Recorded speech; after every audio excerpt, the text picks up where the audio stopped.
mauya kune vazopinda tatanga kumhoresana. Madekwana ano mutauri wedu ndimai Masike vari kufamba nethimi inoti kana tayambuka Jordan tizofamba mumweya. Readings avo ndi 2 Kings chapter 2 verse 9 to 10 na Luke 4 verse 17 to 19. Vaverengi gadzirirai kana mangodzida mai Masike chiverengai mobva maverenga. Mai Masika inu zveyanguva yenyu. Yes, we can't even wait kuyambuka Jordan kuti tizofamba mumweya.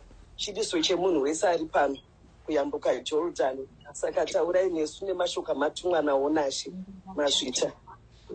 Hallelujah, hallelujah. Thank you mutungamiri. Ndinokutendai nekutungamira kwakanaka nokundipawo mukana. Ndakungotenda utungamiri hwese nezita raJesu ndichikukwazisai manheru ano ndichiti amen. Be blessed. Ndichingokwazisa vafundisi vangadai vari pakati pedu, madzimai evafundisi, vana gogo, vana mama. Sorry mai Masike. Ndokumbira kuti vamwe vese kana tisiri kutaura ngatiendei pamute nekuti pane marecordings ari kuitwa hazvizobudi zvakanaka kana tikaona madistractions nemabackground noise. Mazvita. Okay, thank you. Vakoma nevanin'ina, vana vangadai varipo, Mwari vari kumusoro kudenga vakuitirai zvakanaka nemuzita raJesu. Ndoda kungotenda manheru ano kune vandiimbira nevanamata. Mwari wokudenga vakuitirai zvakanaka. Ndinokumbira vaverengi vamva vangoverenga kuti kana tinenge taakufamba, tinenge taakufamba kamwe chete.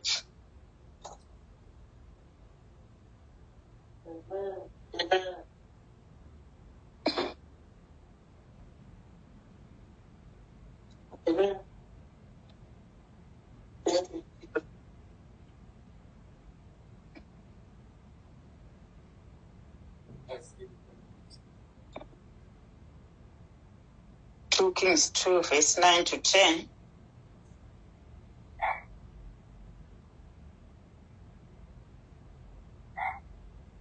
Yeah, 2 Kings 2 verse 9 to 10. When they came to the other side, Elijah said to Elisha, "Tell me, what can I do for you before I am taken away?" And Elisha replied, "Please let me inherit a double share of your spirit and become your successor." Verse 10. "You have asked a difficult thing."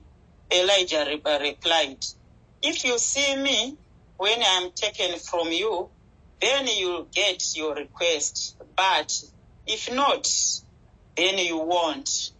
Second reading, Pananayo.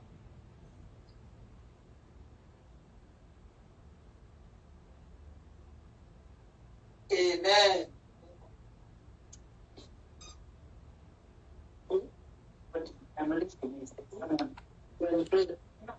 Amen. Nenge Luka 4 verse 17 to 19 ndo zvandienda ona.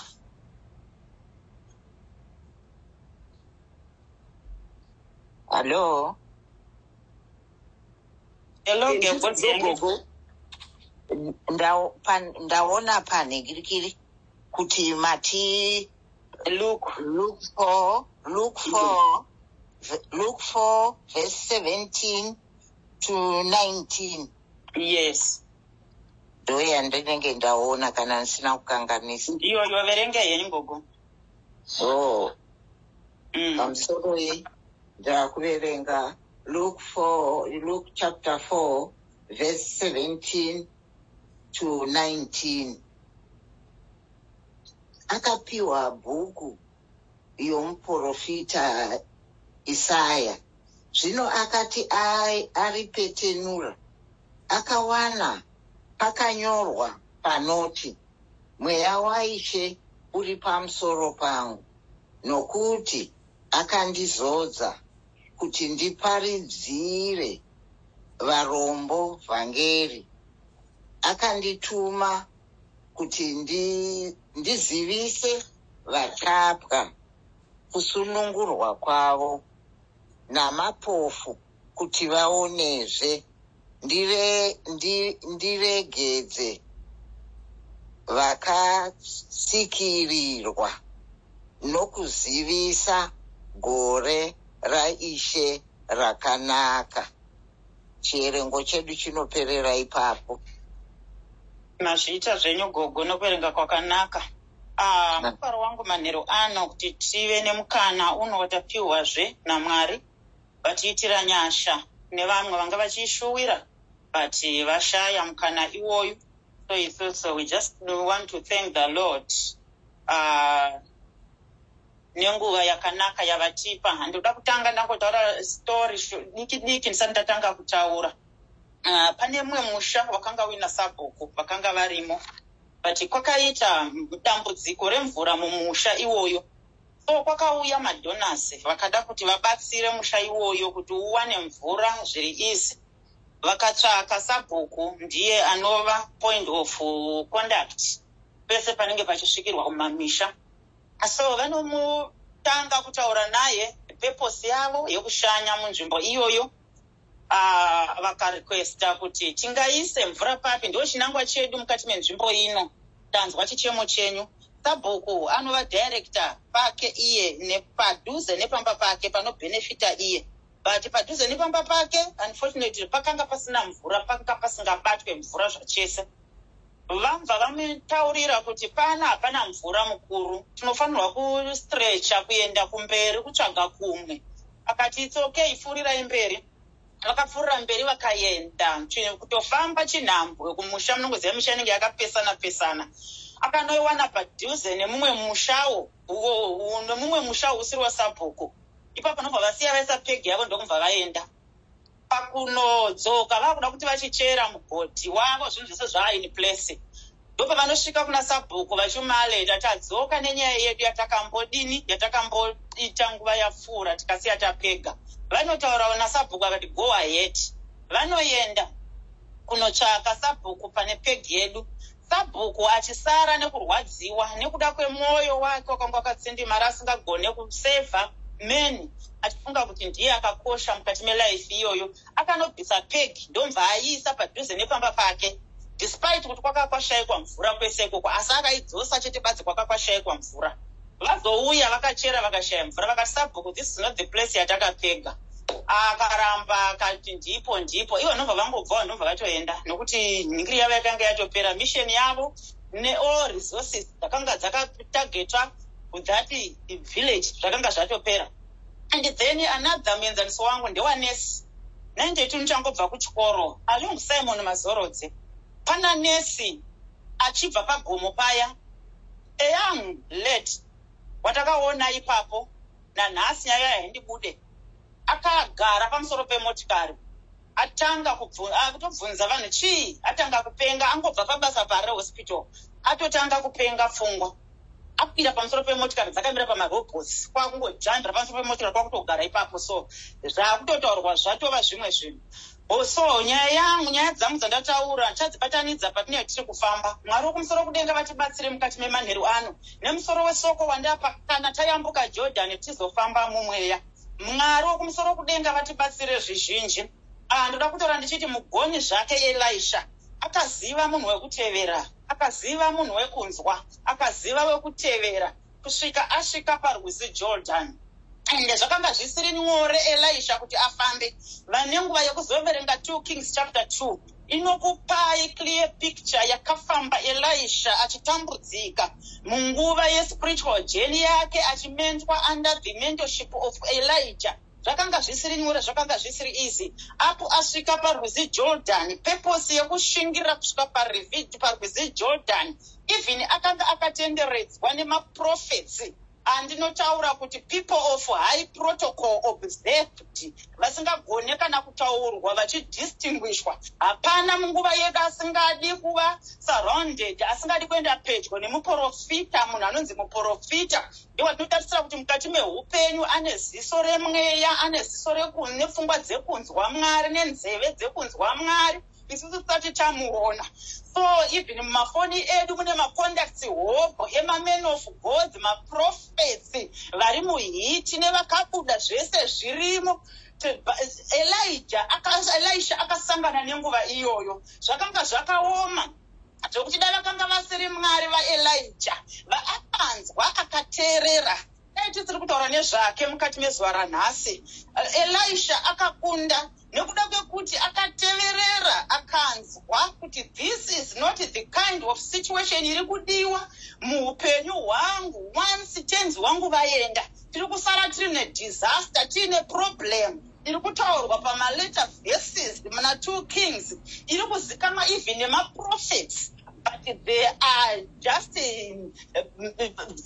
very comfortable venemaproblems. Vainawo vachirarama muchechi, vainawo gumbo muchechi, gumbo panze, nokumwari haabate mukati mavo, uprofita haumeke sense mukati mavo, hazvinei navo izvozvo. But Elisha picked it, ndokubva aziya wekuteverera, zvichirema zvichirwadza, haana kuti kondinofirei. Vamwe vese even people of high protocol havasi kuita serious naMwari wandiri kuita serious naye sei, regai ndizvisiye. But anoramba akatsungirira, anoramba akatarisa kuna Jesu. Tatarisa kuna Luke chapter 23 verse 28, Jesu ari kurovererwa, vakunda veJerusarema vari kuchema. Anovatarisa oti vakunda veJerusarema, musandicheme inini, vichemei imimi nevana venyu. This is the time yaakaziva yaakaprofita mukati mechiKristu kuti nguva ichasvika yekuti sinful nature, in very stubborn mind, ichakura and ichaexpanda mukati mechiKristu. Mweya inorwisana nechiKristu ichakura ichitsvaga kubvisa vanhu mukutenda kwechokwadi. So anoti zvichemei imi nevana venyu. Zviri kureva kuti manheru anhasi, it's no longer business as usual, but now we need to be serious. Vana mai navana baba vanochemera vana vavo, vana nasekuru nanambuya vanofanira kuchemera vana kusvika kuvazukuru. Pane mukomana musikana anofanira kuchemera upenyu hwake mukati memanheru ano. Zvakazikanwa naElisha, akava persistent in prayer, akaziva kuti ndiri kufanirwa kuita seek my salvation in righteousness and pursue it for me to be able to reach the river Jordan. Kwandinonowana kusunungurwa mu this kind of utera hwatiri kurarama tirimo muchechi, tichitine mastatus akarembera mukati meupenyu hwedu. But iya ndinotaura kuti anointing within yakabiwa naSatani. Uprofita hunenge hwakatarisirwa kuti unova watchman of the surrounding, watchman of the people of God. Pasina vachingofamba zvavo. But Elisha mugoni zvake akaziva kubvini chekukumbira paanobvunzwa natenzi wake kuti chii chauri kuda kuti ndikuitire kana ukagona kundiona ndisati ndaenda. Zvakati pari kuva persistent believer anoramba akamira, akaziva kuti Yesu nyasha ndinadzo dzemukoro, ari kuziva ndaziva wokutera. But panoda persistent in prayer, pari kuda anoramba akamira pamadzi every hour, every minute, just because our body harare hope. Vanoramba vakamira vakati ngwano kuti Satani mhando yatiri kurwa naye haazorore. Vari persistent in prayer, vanochemera upenyu hwevazukuru kusvika ku4th generation, vanochemera upenyu hwavo kusvika ku4th generation. Ndinofunga mukane vakatotestifya vakati wai maAfrican akutaura zvemoto vakauwana kupi moto. This is the time mudikanya tikufanira kusumuka right now as Elisha. Haana kutendeuka kuti guta rese harisi kumira naye, harisi kumusapota, but akaramba akamira akatarisa pana Elijah kusvika asvika pariver Jordan, paanonoshandurwa kubviswa utera, kubviswa kufanana nevamwe maprofita vanezviremera vachifamba nazvo zvakaremera. Maprofetesi akanga aripo, but Mwari wemupende muzvokwadi akanga ari kure navo. Elisha anozviziva. We need this kind of life giving spirit to live in us right now. My Christian, for us to live a life strong spiritual life. Tinokuda kuti timire manheru anhasi, toda kuti timire munguva yedu. Kwakumira tichiimba, mira segamba utarise mhandu. Hapachada kurara hope dzokusvika kunze kwaedza kuti Satani awire pasi. Tikasawirisa Satani pasi mukati meupenyu hwedu, ari kutiwirisa zuva nezuva. Ari kuti akakupedza rudo mumadzinza mutisina rudo, mava nekuvengana. Nyaya dzandataura pamusoro apo dzotaridza kusava nerudo pakati hama nehama. Mwana apedza form chikoro aendawo kucourse with vision and dreams. Achapota mabasa apengeswa. This kind of situation yakaonekwa naElisha. Akaziva kuti hakuna kwatiri kuenda. Tiri kufamba mudima tichiedza tiinacho. Pari kudiwa a person of justice, unique inner person. Anoziva kuti this is not kana ari magumbeze anoharasa. Otaura kuti it's no longer business as usual. There is need kana pari kuda moto potetwa kutobvira moto. Kana pari kuda munondo unobaya neperson which is active and alive. Akutaura kuti mweya wakaipa inoprofita yakuteverera zuva nezuva irege kumuwisira pasi, irege kumupedza simba, irege kumubvisa focus rekuramba akatarisa pana Jesu, rekuramba akatarisa pana Elisha kuti achasare ari naked, achasare ari mupeveve asinganzwe Mwari, aine nzeve asinganzwe Mwari, aine muromo pasingazive chekufara sevaprofita venguva yake. Oh my Lord Jesus Christ, ndozvaakaramba izvozvo. Akaziva kuti all these temptations my Lord is in it. Through Elijah I am going, oh my Lord, kupona nemuzita raJesu. 1 Corinthians chapter 10 obva all these temptations amunosangana nadzo vadikani hadzisi dzenyu fanana across. There is need for access because it is not enough body are faithful and more than the temptation we have. We need to get this spirit of life giving spirit infected in us through knowing God through Jesus Christ. We can stand more than the temptation. So and just seeking his salvation and his righteousness, and pursue it day and kuti zvibata mukati meupenyu kuti Mwari vari kumusoro kudenga through his spirit in us riwane basa mukati memanheru anhasi munguva yedu. Mwari vatiitira zvakanaka. Elisha aiimba asati asvika pariver Jordan achiona achiteverwa nemuprofita asinganete kuti Baba ndiyambutsei rwizi, Baba ndiyambutsei rwizi, Baba ndiyambutsei rwizi, uru rwizi Jordan. Rwizi Jordan vadikani kurepo mukati meupenyu hwaElisha. Akaziva kuti this wickedness iri kuvana vachedzwa nyika vana vafiri vaprofita but this wickedness inovapa kunamata zvifananidzo, inovapa kuteverera zvinhu zvemwoyo yavo iyo yakasangana naMwari.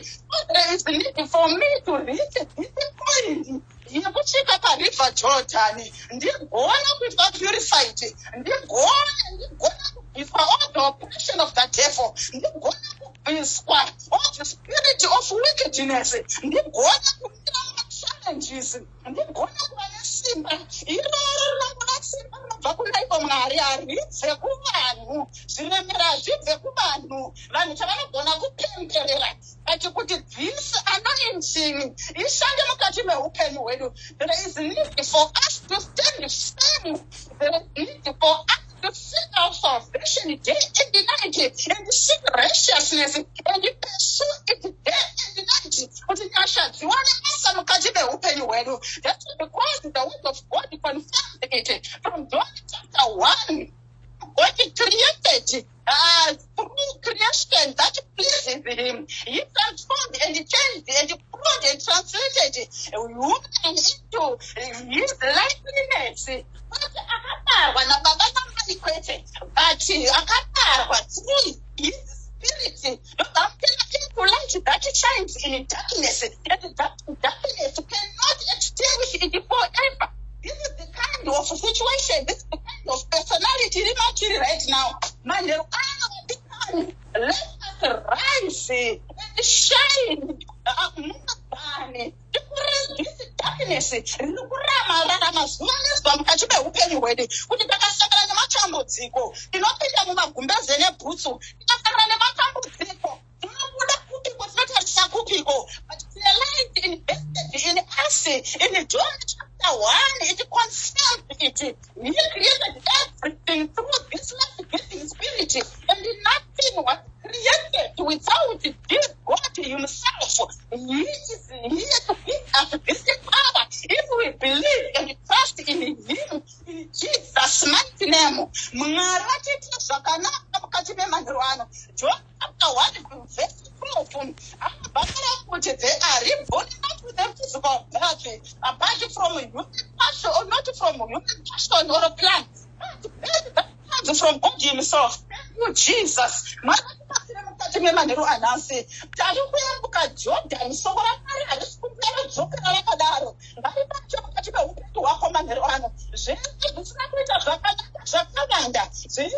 Your imagination, vivid, active, and alive, expose everything which is not according to God's alignment. Let everything be exposed right now as we are speaking. This is the by crossing over River Jordan to Utera West Osara, Munwakare Osara, where but now that's it. Cristo,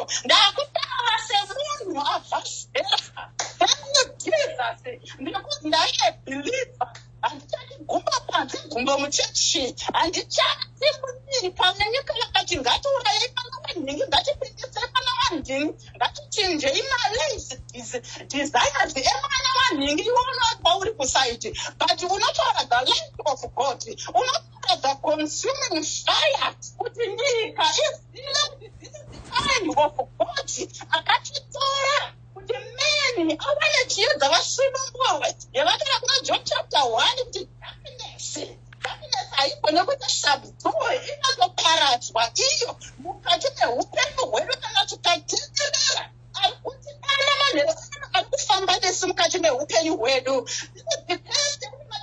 vana vaMwari tava zvisikwa zvitsva tasukwa zvakare zvapfuura waini haichida kusangana old wine, new garment and old garment hazvichapindirana mukati mechinamato chedu manheru anhasi. Mwari ngatibatsire patakayambuka Jordani tinobhabhatizimu kusimbiswa. Mwari anotarisa kuti tiri peseni wekuti zviri munyika zvotoziva kuti pasvikwa pano nambuya nhingi, pasvikwa pano namufundisi nhingi. Wherever you are, distance is not a barrier, but vazikanwe Mwari waElaija akakumbwa naElisha paRiver Jordan, ibvi nemaprofeti emunguva yake vakatomuona vakamurecognize kuti Mwari waElaija, the spirit of Elijah, is working upon him right now. Whose spirit is working upon you right now? Whose spirit, my dear brethren, mukati memanheru ano akufamba newe okagara right now wakateverera ari kuti kudini mukati meupenyu hwako munguva yako. We need to live and walk by faith and to walk in the spirit for us to be children of God. Romans chapter 8 inakonfirma vana vaMwari izvazvina objection havikani. Vanofamba mumweya ndo vanonzi vana vaMwari, vanofamba mumweya ndo vanonzi vana vaMwari. Zviri kutotoshandikwa mukati meupenyu hwaElisha. There are two spirits vadikani. Maspirit acho anezvawo, spirit of darkness inorwa the spirit of God. Kunda the spirit of God. Now we are put Elisha paamuramba akasuma akaziva kuti there is need for me to be strong in the Lord and in the mighty power as long as you put all God's armor so that I will be able to stand firm against all the strategies of the devil. And if God kupita magumbeze nebhutsa Satan aita zvaari kuita. That means my business is to speak light. My business is to speak fire another motor. My business is just to speak that for every want.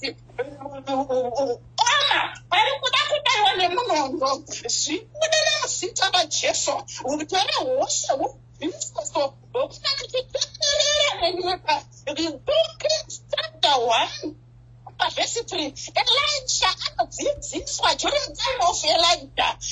Abraham profita nekuti akatadza kuteerera Mwari. Anoenda kunobvunza kuna Bhaari. Anofanira kuda kundabvunza Bhaari. Mukati meupenyu hwedu pane zviri kusamadikani nekuti tiri kupikisana nekuda kwaMwari. Tiri kupikisana nekwaana akatidana. Tiri kupikisana nekuda kwaMwari. The Spirit of God in us inoda kuti timire nesimba. But the spirit of darkness is really the one akachidana. Arimatiri mukuru anotikunisa kuzvinhu zvose nekuzita raJesu. Around the teaching of Elisha. This time around Vadikani, it's time to turn the tables upside down, to turn the tables around.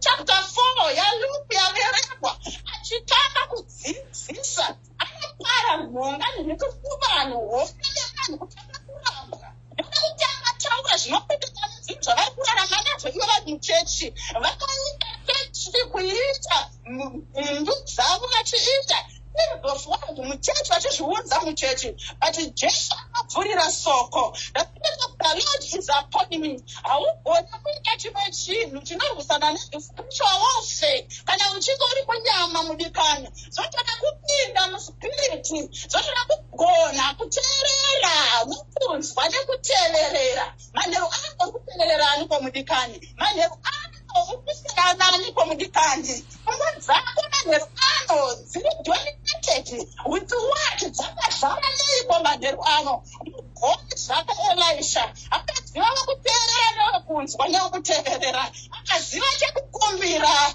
The compulsion of Elijah's spirit for him to be his successor. This is the time of completeness. Yes, confidence. Yes, the Spirit of the Lord that shanda mukati meupenyu hwedu. Aichana kuteerera pamunhu. But it means the Spirit akaiswa in us before pakuvambwa kwepasi. Animated this Spirit already. But I could not recognize what happens is benefits. Rimatiri zita raJesu. Kwakuzesoko raJehovha rirodzokera pakadaro. Rinobata zvinhu varombo papera nokutswa nepanyama zvese. Vakatwa vanosunungurwa vedzinza vakakwa manheru ano. Vane nzara nenyota vanogutswa manheru ano nemuzita raJesu. Vakatwa vanosunungurwa. Spirit manheru ano yatinoda kuinvesta mukati meupenyu hwedu. Vabva vakuziva kuti Mwari waDhanieri naMeshaki naAbhedhinego ngaanamatuke. Jesus, mugoni zvakaElisha akagona kusolva maproblems enyika nekwake. Mukura yake nekuti wakanga wamira. Haana kutambudzika nekuda kwemweya yedhakinesi iri kuteerera nekuti vaipurayadzeya kwachi. For us to be equipped to know the strategies of the devil, to put on the full armor of God, just to scatter him, to bind him in Jesus' mighty name. Ignorance, kucheka Mwari wakainaye, the spirit of Antichrist. Manheru anasi. Chapter 1. Muchinda wakuSamaria anoda kubvunza kuna Bhaari ati Mwari chokwadi aripo. Mwari pakatibatsira mukati memanheru anhasi. The spirit of ignorance kusaziva kuti Mwari tinaye. Akasvika kuna Romans chapter 10 kuti handisi kureru nemumwe nemumwe wenyu. I am here with you. Muromo mako soko rawinaro, it's me. Just testify and confess through your heart that Christ is the Lord, who died and God raised him. So you be saved in everything. You be saved by every Mama, you made think of mukati meupenyu hwako zvakakutenderedza manheru anhasi. Ari kuti munhu anokumbira for kwakutora mabhuku ake kwakumira kuti mira segamba hazvina basa zviri kurwadza zviri kurema but there is need. Ataura shoko raJehovha kuti havana dambudziko ramunopuwa ramusingagone kukurira. Christ is in it. God is in it. Teach us a way out of them. We are living in an era of completeness, radically. Era of already done deals. Jesus Christ confirmed it. He said it is finished. We live and walk with a life-giving spirit in himself. Stimulating spirit. And wakadzikisirwa nezvinhu zvakakusaraunda. He is a stimulating spirit. Be energized right now. Life-preserving spirit. Wakapoterekwa nemhando dzavakukuwisira pasi. He is here, a life-preserving spirit. Life-sustaining. Oh, thank you, Jesus. Hazvina basa minondo yakatarisana newe yakafunga kukuwisira pasi. But this life-giving spirit and sustaining spirit is here. Hakusiyo kuti kune madambudziko rasingagona kumirisana nayo. He is here for us, for our soul and our spirit. Let us allow our inner personal being to praise him, to praise his holy name, to praise the Lord himself. Oh, Lord, in the right of God.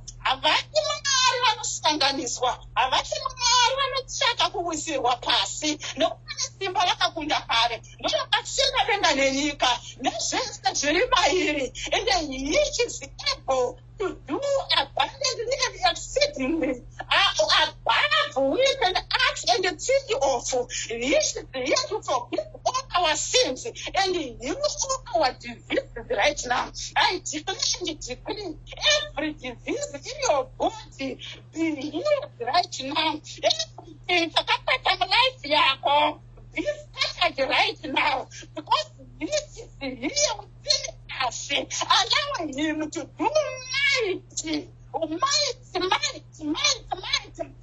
than it went itself. Any sickness upon you right now, be scattered right now. Be guilty and be redeemed in Jesus' mighty name. We are already given this power. We are already given this authority. We are already given this dominion. Every situation yakakusaraunda, you have got dominance, mudikani. You have got authority. You have got power. You have got power to expose it right now in Jesus' mighty name. You have got authority to take it down, to bind it into ashes in Jesus' mighty name. This is the type of power we have. God, and the last, but not the least, Matthew chapter 5, yes, we are praying tonight. Verse 43 says, but I tell you, love your enemies and pray for those who persecute you. Thank you, Jesus, that you may be children of your Father in heaven.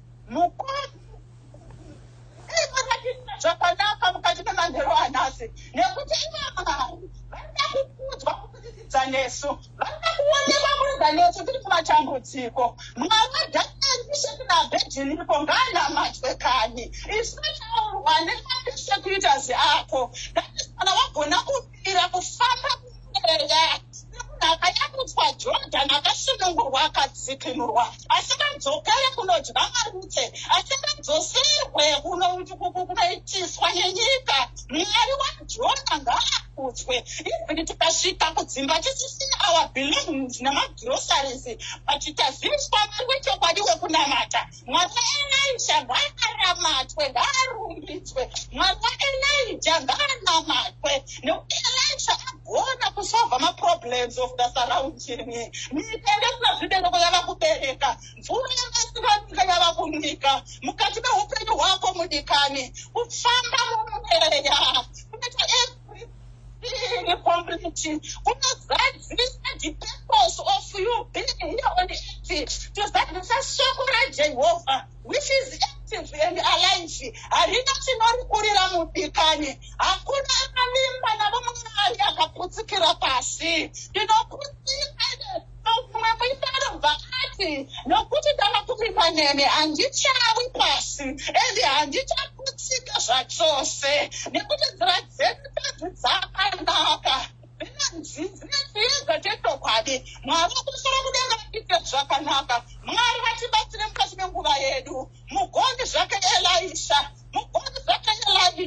tikatadza kuva teafu kufamba mumweya tinoita sana Martha vari munguva yekufamba mumweya anotadza kuita listen and hear and follow who is the right person kunzwa anoita offside vari paground rimwe chete pameri iyenda kunodika otobonga kuti bhawe handibatsire but Jesu unomudza kuti no Martha, not the time. You are offside, Martha. Thank you, Jesus. Uri muchechi machatogona kwenda offside mudikani. Uya uchadwa kuteerera newekunzwa newekutevera. Martha nogoti chaga chinhu chimwe chachakatsvagwa naMwari. Ichocho ndochoga chotatifambe mumweya. Tinafamba mumweya vadikani. Hakuna chinoitwa tiri mudima chinotiwisira pasi. Hakuna chinoitwa chinotitadzisa kutenda matiri muna Kristu Jesu. Hakuna chinotipedzanza nekurwa Mwari. Hakuna chinotisvikira chekereke tiri mudima. Hakuna chinotipasanisa sebhuri.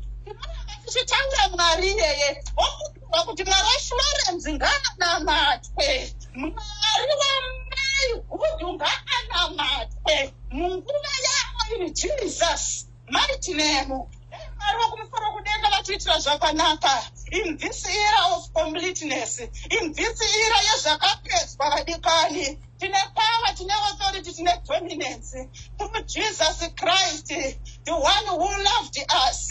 Mwari wakumusoro kudenga vatiitire zvakanaka. Tizivewo kutarisa nokuteerera. Mwari vatiitire zvakanaka. Mwari vafambe nesu murwendo rweupenyu. In Jesus' mighty name, be blessed. Amen.